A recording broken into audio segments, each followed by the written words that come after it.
الحمد لله نحمده ونستعينه ونستغفره ونؤمن به ونتوكل عليه ونعوذ بالله من شرور أنفسنا ومن سيئات أعمالنا من يهده الله فلا مضل له ومن يضلله فلا هادي له ونشهد أن لا إله إلا الله وحده لا شريك له ونشهد أن سيدنا ومولانا محمدا عبده ورسوله صدق اللہ العظیم۔ پچھلے بیان میں ہم نے الحمدللہ رسول اللہ صلی اللہ علیہ وسلم کی پیدائش سے قبل کے واقعات کو سمجھا، جس میں ہم نے ایک بات جو سب سے پہلے سمجھی وہ عرب کے جو اقسام تھیں ان کو ہم نے جانا۔ اس کے بعد حضرت ابراہیم علیہ السلام، حضرت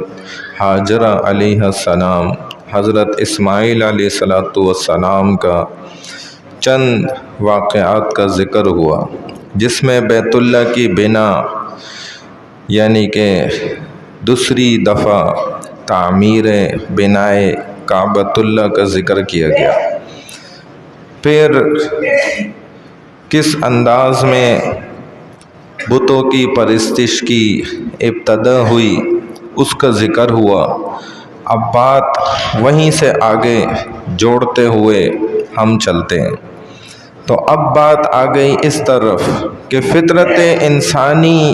یہ ہے کہ وہ بھٹکتی ہے بتوں کو ماننے کی طرف،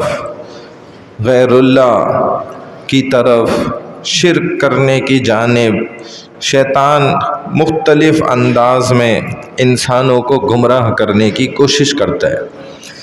جیسے حالی نے کہا تھا نا کہ کھڑے ہیں تو کھڑے ہیں، پڑے ہیں تو پڑے ہیں، یہ کیسے بندے ہیں جو معبودوں کے سامنے کھڑے ہیں۔ اب وہ بت ہیں اپنے ہاتھوں کے بنائے ہوئے اور ان کے سامنے سجدہ ریز ہو رہے ہیں، ان کے سامنے کھانے پینے رکھ رہے ہیں۔ جیسے صحابہ نے بھی نا، ایک نئے صحابی جو مسلمان ہوئے، کلمہ پڑھا،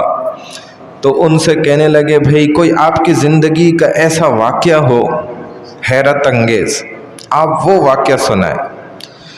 تو یہ صحابی اپنی زندگی کا ایک واقعہ سنانے لگے، کہنے لگے کہ تم لوگ تو کہتے ہو کہ بتوں سے فائدہ نہیں ہوتا، حالانکہ جو میرا بت تھا نا اس نے تو مجھے بڑے فائدے دیے، میرے بڑے کام آیا۔ تو اب صحابہ سن کے حیران ہوئے کہ یہ کیسی بات کر رہے کہ بت سے فائدہ ہوا۔ اور یہ تو ہم بھی دیکھتے ہیں کہ ایک شخص جب ایک پتھر سے ہونا یقین کر لیتا ہے نا، اور اس پتھر کو اپنے ہاتھوں میں پہن لیتا ہے، اپنے گھر میں سجا لیتا ہے، اپنے پاس رکھ لیتا ہے، تو اللہ اس کو اسی پتھر سے پھر ہوتا بھی دکھاتے ہیں، کیونکہ اس نے یقین وہیں سے بنا لیا۔ ایک بچے کا یقین اپنے باپ سے بن جاتا ہے نا، یہ مجھے کھلاتا ہے، تو بس پھر اللہ بھی اس کا یقین وہیں جوڑ دیتے ہیں۔ وہ یہی سمجھتا ہے آخر تک کہ باپ مر گیا گویا میں بھی مر جاؤں گا، حالانکہ ایسا ہوتا تھوڑی ہے۔ تو اب وہ فرمانے لگے مجھے تو میرا بت جو تھا اس نے بڑے فائدے دیے۔ صحابہ حیران، یہ کیسے ہو گیا؟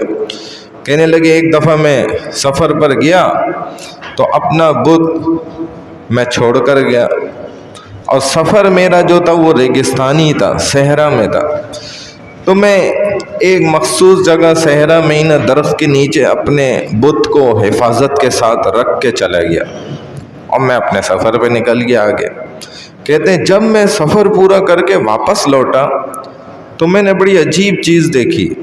میں دیکھتا ہوں کہ ریگستانی لومڑی جو ہوتی ہے نا، وہ میرے بت کے اوپر نا پیشاب کر رہی ہے۔ اب میں نے جب یہ منظر دیکھا کہ یہ کیسا بت ہے، کہ اس پر پیشاب کر رہی ہے اور یہ اس کو پکڑ بھی نہیں رہا، روک بھی نہیں رہا۔ کہتے ہیں بس اس کے بعد جو ہے نا میں نے تو بت کو اٹھا کے پھینکا اور اسلام قبول کیا۔ تو دیکھو میرا بت کام کا نکلا نہیں نکلا، بت کی وجہ سے ہی تو میں اسلام کی طرف آ گیا نا، کام کا تھا، بڑا بت کام کا تھا۔ تو کہتے ہیں میں نے اسلام قبول کیا۔ اب یہاں سے گویا جو ہم نے پچھلا واقعہ سنایا تھا پچھلے بیان میں قسط نمبر 1 میں، تو ہم نے آپ کو بتایا سب سے پہلا بت کیسے آیا بیت اللہ میں، پھر یہاں سے بت پرستی شروع ہو گئی۔ کرتے کرتے اسی طرح جو یہود لوگ تھے اور نصرانی لوگ تھے، یہ بھی حقیقت میں عربستان کے رہنے والے لوگ نہیں تھے، عرب کے لوگ نہیں تھے، یہ تھے شام کے مصر کی جانب کے رہنے والے۔ یہ تو بعد میں آ کے یثرب میں آباد ہوئے تھے، مدینہ جس کا بعد میں نام پڑا، اور اس ارادے اور نیت سے ادھر آ کے آباد ہوئے تھے۔ یہ جانتے تھے کہ ایک نبی آئے گا ہم میں سے ہی، جو بڑا خصوصیات والا نبی ہوگا، فضیلتوں والا ہوگا، تو ہم نے اس کا استقبال کرنا ہے۔ اس لیے آ کے ان کے بعض قبائل ادھر آباد ہو گئے تھے۔ ان قبائل میں بنو قینقاع والے تھے، بنو نذیر، بنو قریظہ، یہ ان یہودیوں کے قبائل میں سے تھے۔ ان میں یمن کا ایک قبیلہ تھا، اس کا ایک شخص تھا جس کا نام تھا ربی۔ یہ آدمی اس نے ایک دن خواب دیکھا۔ خواب میں کیا دیکھتا ہے کہ بعض بہت ہی برے قسم کے، گھٹیا قسم کے لوگ ہیں خاندان کے، اور وہ یمن کے بادشاہ بن گئے۔ جب اس نے یہ خواب دیکھا، صبح جاگا، اٹھا، تو یہ جانتا تھا کہ میرا خواب سچا ہے۔ اب یہ ڈر کر بھاگا اپنے خاندان والوں کو لے کر، اور وہاں سے نکلا۔ عراق میں ایک جگہ ہے ہیرا کے نام سے، یہ اس جگہ جا کر نا اپنے خاندان سمیت آباد ہو گیا۔ پھر کچھ عرصے میں اس کے یہاں لڑکے کی پیدائش ہوئی جس کا نام تھا سنان اسعد، سنان بن اسعد۔ سنان اسعد جو تھا اس کا لقب طوبہ تھا، یہ اس کا لڑکا تھا۔ یہ جب جوان ہوا نا تو یہ بادشاہی تک پہنچ گیا تھا، یہ بادشاہ بن گیا تھا۔ پھر اس نے بڑی جنگیں لڑی تھیں، حتیٰ کہ یہ مدینہ تک بھی پہنچا تھا، اور یثرب کو بھی اس نے پار کرتے ہوئے آگے بڑھا، یثرب سے بھی آگے نکلا، اور آگے کئی مقامات اس نے اور بڑے بڑے علاقے جو ہیں وہ فتح کیے۔ اب اس کے والد نے اس کو نا یثرب میں واپس لا کے نا ٹھہرا دیا، اور کہا کہ بھئی ادھر بڑے علم والے لوگ رہتے ہیں، علماء ہیں، تو ان سے فائدہ اٹھا، استفادہ کر، ان کے مجلسوں میں جڑ، تجھے فائدہ ہوگا۔ اب اس کے والد کو پتہ چلا ایک شخص نے نا اس کے اس بیٹے کو وہاں قتل کر دیا، اور جب اس کے والد کو پتہ چلا تو وہ پوری فوج لے کر، چونکہ یہ تو بادشاہ تھا، اس نے حملہ کر دیا یثرب پر، چونکہ بعد میں اس کا نام مدینہ پڑا تھا، پہلے اس کا نام یثرب ہی تھا۔ تو اس نے لڑائی لڑی، جنگ لڑی ان سے، اور یہ بڑی ایک عجیب نرالی سی جنگ تھی۔ دنیا کی کہتے ہیں ایسی جنگ پہلے کبھی دیکھنے میں نہیں آئی تھی، کیونکہ اس جنگ میں کیا ہوتا تھا کہ پورا دن بھر تو لڑتے تھے آپس میں، جیسے ہی شام ہوتی تھی تو یثرب والے ان کے کھانے کا انتظام کرتے تھے، ان سب کو کھانا کھلاتے تھے۔ کہتے تھے لڑائی جنگ اپنی جگہ، لیکن روٹی اپنی جگہ، اس میں کوئی دشمنی نہیں، کھانا کھلاتے تھے، لیکن لڑائی پھر ہوتی تھی، پھر کھانا کھلاتے تھے۔ اب جو یہودی ادھر آباد تھے، ان کے جو علماء تھے، پیشوا تھے، انہوں نے آپس میں مشورہ کیا کہ بھئی ان سے بیٹھ کر بات تو کریں کہ مسئلہ کیا ہے اس۔ جب بات کری تو اس نے کہا بھئی تمہارے ہاں ایک بندے نے میرے بیٹے کا قتل کیسے کیا؟ اب میں جو ہوں نا پورا یثرب ختم کر کے چھوڑوں گا، صفحہ ہستی سے اس شہر کو مٹا کے میں دم لوں گا۔ اب ان میں سے ایک شخص جو یہودی عالم تھا وہ آگے بڑھا، اس نے کہا دیکھ بات سن، تیرا تو ایک بیٹا مارا گیا، تو نے تو کتنے 100 مار دیے، اس کے بدلے میں بدلہ تو پہلے پورا ہو چکا۔ اور دیکھو یہ بات یاد رکھو کہ یہ جو یثرب شہر ہے نا، اس کو تم نہیں مٹا سکتے، کیونکہ ہماری مہذب کتابوں میں اس کا ذکر ہے کہ یہ وہ شہر ہے جس کا شہر ہے اللہ نے اس کی بھی حفاظت کی ہے، اس کے شہر کی بھی اللہ نے حفاظت کی ہے۔ یہ یثرب وہ شہر ہے کہ جس کو تم مٹا نہیں سکتے، تمہاری نسلیں مٹ جائیں گی، اس کو نہیں مٹا سکتے مدینہ کو، کیونکہ مدینہ والا ادھر آئے گا، وہ ادھر ہجرت کریں گے، یہ پکی بات ہے۔ تو تم خود تو مٹ سکتے ہو، لیکن یہ شہر مدینہ کبھی بھی مٹ نہیں سکتا۔ دیکھیں قیامت تک یہ شہر رہے گا، کوئی نہیں اسے مٹا سکتا۔ تو اس کو ان کی بات سمجھ آ گئی، اس کی عقل میں بات آ گئی، اس نے خیر جنگ ختم کری، لیکن اس نے کہا کہ تمہیں ایک کام کرنا ہوگا، 2 اپنے یہودی علماء میرے ساتھ کر دو، وہ میرے ساتھ میرے ملک چلیں، یمن جو ہے، اور وہاں پر جا کر جو ہے نا دین پھیلائیں، وہاں ہمارے لوگوں کو اپنے علم سے فائدہ پہنچائیں۔ اب یہ ان کے ساتھ چلے گئے، انہوں نے بھیج دیے۔ اب سفر ہو رہا ہے، سفر میں چل رہے ہیں، اتنے میں بنو حذیل ایک قبیلہ تھا جو مدینہ یثرب میں یعنی کہ آباد تھا، ان کے جو 2 لوگ تھے وہ دوڑتے ہوئے نا اس بادشاہ، اس کا نام تھا قطبہ، یہ جو اس کا والد تھا نا قطبہ، اس کے پاس آئے اور کہا کہ بھائی کیا تو سونا چاندی ہیرے جواہرات چاہتا ہے کہ ہم تجھے دے دیں؟ تو وہ کہنے لگا کہ ان چیزوں کو جو اتنی قیمتی ہوتی ہیں کون نہیں پسند کرے گا، میں بالکل پسند کروں گا۔ کہنے لگے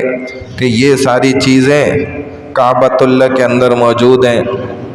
ادھر بھری پڑی ہوئی ہیں، دنیا کی قیمتی سے قیمتی ہیرے جواہرات سونا چاندی وہاں پر موجود ہے، تم جاؤ کعبہ کو توڑو اور نکال لو۔ اب اس نے یہ بات ویسے سچ بھی ہے، کیونکہ اللہ کا گھر کی جب تعمیر ہوئی نا تو ایک کنواں نما جگہ جو ہے نا اس کے درمیان میں نا خالی چھوڑی گئی، جس میں لوگ کیا کرتے تھے، قیمتی چیزیں لالا کے ڈال دیتے تھے، کوئی ہیرے ڈالتا تھا، کوئی جواہرات، کوئی سونا، کوئی چاندی، اور اپنی منتیں مان لیتے تھے، وہ پوری بھی ہو جاتی تھی۔ جیسے آج بھی آپ دیکھتے ہیں مزارات پر لوگ کیا کچھ نہیں دیتے، کیا کچھ نہیں ڈالتے، یہ تو بہت بڑا بزنس ہے، پاکستان کا، پوری ایشیا کا بڑا بزنس ہے، اور یہ دنیا بھر میں چلتا ہے۔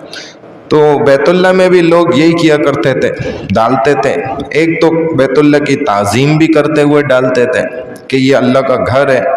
ادھر دنیا کی ہر قیمتی چیز موجود ہونی چاہیے، تو ہیرے جواہرات وہاں ڈال دیتے تھے۔ اب اس نے ارادہ کر لیا کہ بھائی اپنے یمن ملک جانے سے پہلے میں بیت اللہ کعبۃ اللہ کو نعوذ باللہ توڑ کر یہ سارا سونا لے کر پھر یمن اپنے گھر جائیں گے۔ جیسے ہی کہتے اس نے یہ ارادہ کیا تو سیاہ اندھیری پھیل گئی، ایسا اندھیرا ہو گیا آسمان سے کہ کہتے اپنا ہاتھ بھی نظر نہیں آتا تھا، تو یہ ایک دم ڈر گیا اور فوراً اس نے یہودی علماء کو بلایا اور ان سے پوچھا کہ بھائی بتاؤ یہ کیا ہو رہا ہے؟ تو وہ کہنے لگے کہ لگتا ہے کسی نے کوئی بری نیت کر لی ہے۔ تو پوچھا اس سے کہ بتاؤ تو نے کوئی نیت تو نہیں کری؟ کہہ رہا ہاں، مجھے تو وہ قبیلے والوں نے آ کے حذیل کے لوگوں نے بتایا کہ بیت اللہ کے اندر سونا چاندی ہیرے جواہرات ہیں، میں نے تو ارادہ کر لیا کہ بیت اللہ کو توڑوں گا اور اس سے سارا سونا چاندی ہیرے جواہرات لے کر پھر اپنے گھر یمن جاؤں گا۔ تو وہ کہنے لگے کہ تو نے بہت غلط نیت کری، یہ تیری نیت کے وجہ سے ایسا ہوا ہے۔ اور تو یہ کام کسی حال بھی نہیں کر سکتا۔ کعبۃ اللہ کو گرانے کے لیے جو تم نے ارادہ کیا ہے یہ اس کی نشانی تمہیں اللہ دکھا رہے ہیں، لہذا اب تم نے بہت بڑا گناہ کیا ہے، توبہ کرو اور بیت اللہ کا طواف کرو۔ اب یہ کہنے لگا توبہ تو میں کر لیتا ہوں، طواف میں نہیں کر سکتا، طواف مجھے پتہ ہی کچھ نہیں ہے کیا ہوتا ہے۔ تو انہوں نے کہا کہ چلو طواف ہم نے کہا تھا تعظیماً کرو، دیکھتے ہیں کیا ہوتا ہے۔ اب یہ سو گیا رات میں، جیسے ہی سویا اس کو خواب آیا۔ خواب میں کیا دیکھتا ہے کہ یہ بادشاہ نا بیت اللہ کے اوپر نا چادر چڑھا رہا ہے، جو آپ کالے رنگ کی چادر دیکھتے ہیں نا وہ یہ چڑھاتے ہوئے اپنے آپ کو دیکھ رہا ہے۔ تو صبح اٹھا، اس نے انہی یہود کے علماء کو بتایا کہ میں نے ایسا خواب دیکھا ہے۔ تو وہ کہنے لگے کہ اس کی تعبیر یہی ہے جو ہم تجھے کہہ رہے تھے کہ تعظیماً تو طواف کر لے، اگر بیت اللہ پہ کپڑا بھی چڑھا دے تو یہ بھی بیت اللہ کی تعظیم ہے، عظمت ہے، تو پھر یہی کام کر لے، یہ بھی تعظیم کا ہی طریقہ ہے۔ تو بس سب سے پہلا کہتے ہیں کہ غلاف جو بیت اللہ کے اوپر چڑھایا گیا تھا سب سے پہلا تاریخ میں، وہ یہی والا غلاف تھا جو اس نے چڑھایا، ٹھیک ہے نا۔ تو تعظیم کے لیے اس کو کہا گیا کہ ایسا کرو۔ جب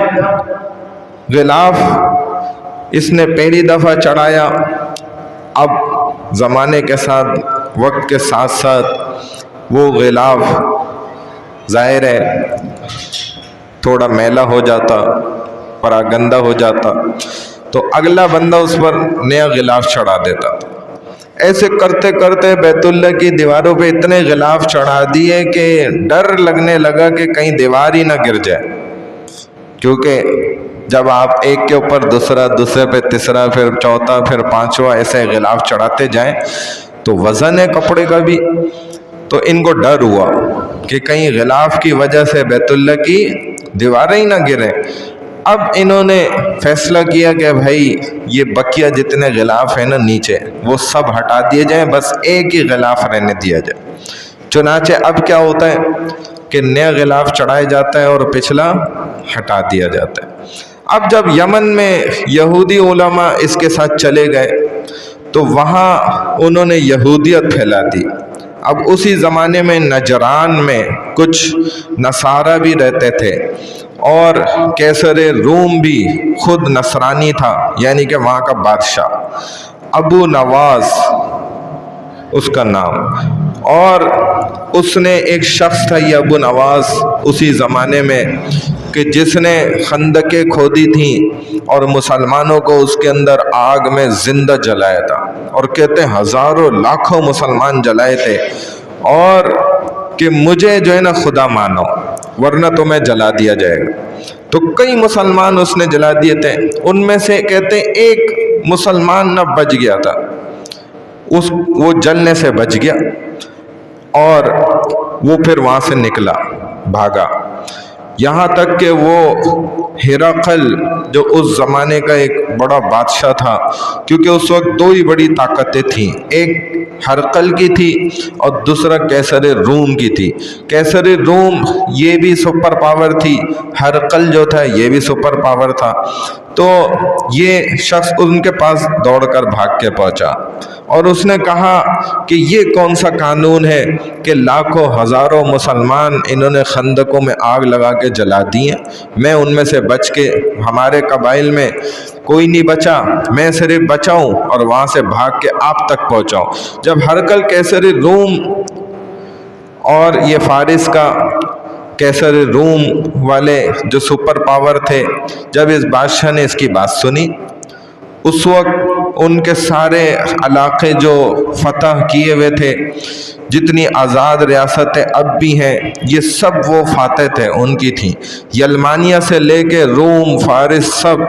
ریاستیں انہی کے پاس تھیں۔ تو قیصر روم جو بادشاہ تھا نا، اس نے حکم کیا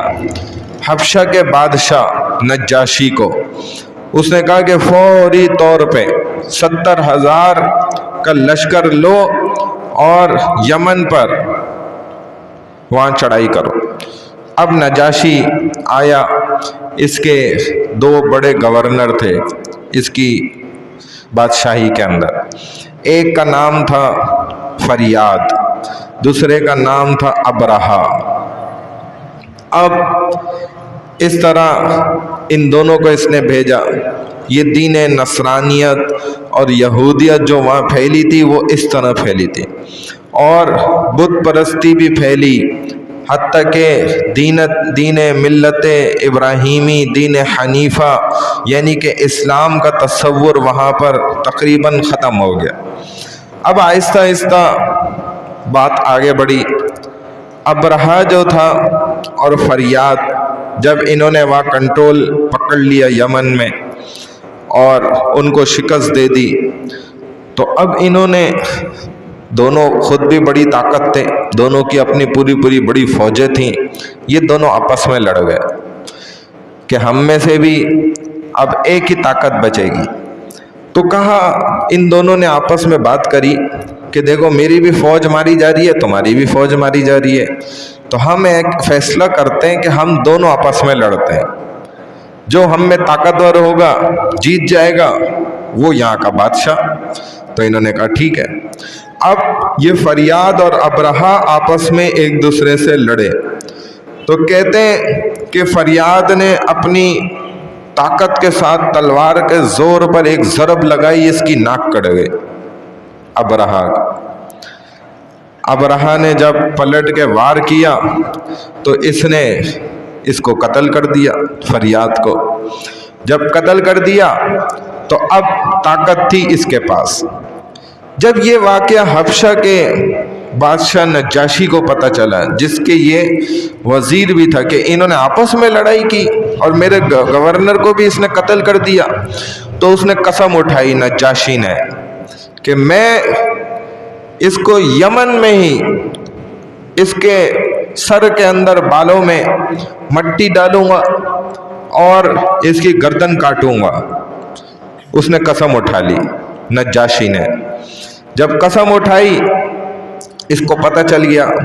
اس نے کیا حرکت کری، فوراً اپنے سارے سر کے بال کاٹے، اور کاٹ کے ایک جیسے برتن ہوتا ہے نا اس کے اندر ڈال دی، اور یمن کی مٹی بھی اس میں ڈال دی، اور بادشاہ کو بھجوا دی فوراً، اور پیغام بھجوایا کہ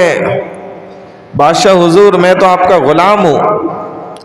اور آپ نے جو قسم اٹھائی ہے کہ میرے بالوں میں مٹی ڈالیں گے یمن کی، تو دیکھ لیں میرے بال بھی حاضر ہیں، مٹی بھی حاضر ہے، اور آپ شوق سے ڈالیں، میں تو آپ کا غلام ہوں۔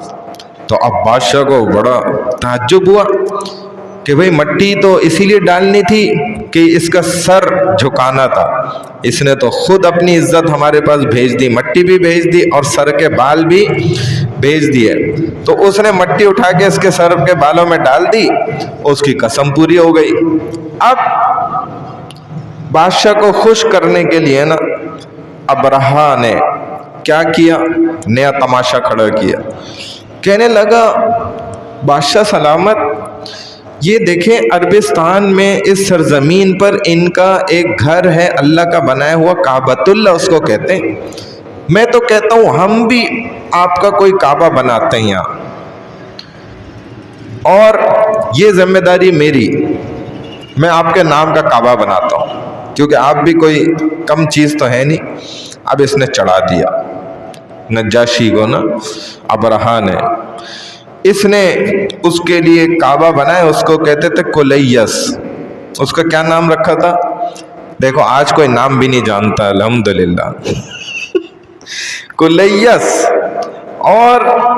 پوری دنیا میں اس نے حبشہ نجاشی کو کہا کہ آپ اعلان کروا دیں کہ تمام لوگ ادھر آئیں، اس کی زیارت کریں اور اس پر حج کریں۔ تو اب ایک قبیلہ تھا بیت اللہ کے اندر جو نسیہ کے نام سے مشہور تھا، اور نسیہ اس چیز کو کہا جاتا ہے جو پیچھے کرنے والی ہو۔ کیوں ان کا یہ نام تھا ابھی بتاتا ہوں، پہلے بات سمجھاؤں تو سمجھ جائیں گے آپ۔ نسیہ پیچھے کرنے والی، یہ قبیلہ بڑا مشہور تھا،